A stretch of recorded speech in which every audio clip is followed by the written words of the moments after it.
किसान भाइयों नमस्कार। मैं अमरनाथ शर्मा भारतीय सोयाबीन अनुसंधान संस्थान इंदौर में कीट वैज्ञानिक के पद पर कार्यरत हूँ। आज सोयाबीन के पौध संरक्षण के एक विशेष विषय के रूप में हम बात करेंगे, जिसे हम जैविक नियंत्रण कहते हैं, बायोलॉजिकल कंट्रोल कहते हैं। जैविक नियंत्रण वैसे तो अपने आप में बहुत ही एक बड़ा विषय है, उसमें कई सारी चीज़ें आती हैं, लेकिन मैं आज एक विशेष प्रकार के जैविक नियंत्रण की बात करूंगा जिसमें कि सूक्ष्मजीव आधारित कीटनाशकों का उपयोग होता है।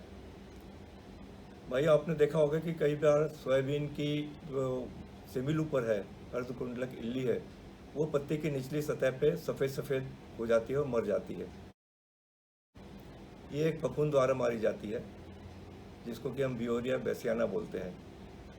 इसी प्रकार कुछ इल्ली, विशेष रूप से चने की इल्ली, ये भी वायरस के द्वारा मारी जाती है। एक और बहुत ही अच्छा इसमें जैविक कीटनाशक होता है जिसका कि आधार होता है बैक्टीरिया, बेसिलस थुरिनजेनेसिस नाम का बैक्टीरिया होता है।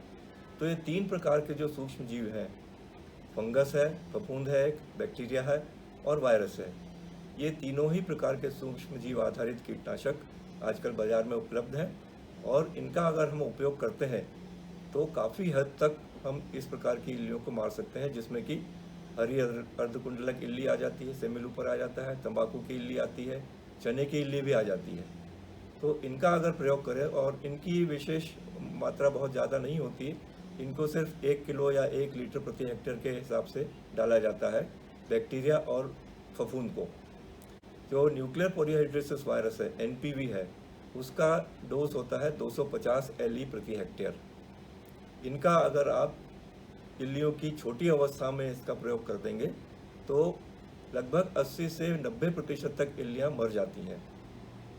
एक बात आपको बताना चाहूँगा कि इस प्रकार के कीटनाशक का उपयोग करने से इल्लियाँ तुरंत नहीं मरती हैं, ये ध्यान देने वाली बात है।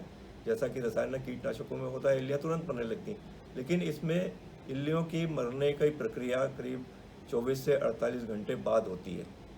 तो आप निश्चिंत रहें, अगर आपने दवाई डाल दी है और वो कीड़े पर पड़ गई है, या जो दवाई डाली हुई फसल की पत्तियां अगर कीड़ा खा रहा है, इल्ली खा रही है और उसके पेट में चली गई है दवाई, तो वो इल्लियां खाना रोक देती हैं, पत्तियां काटना रोक देती हैं, नुकसान करना रोक देती हैं, और वो 1 से 2 दिन में फिर उनमें मृत्यु शुरू हो जाती है।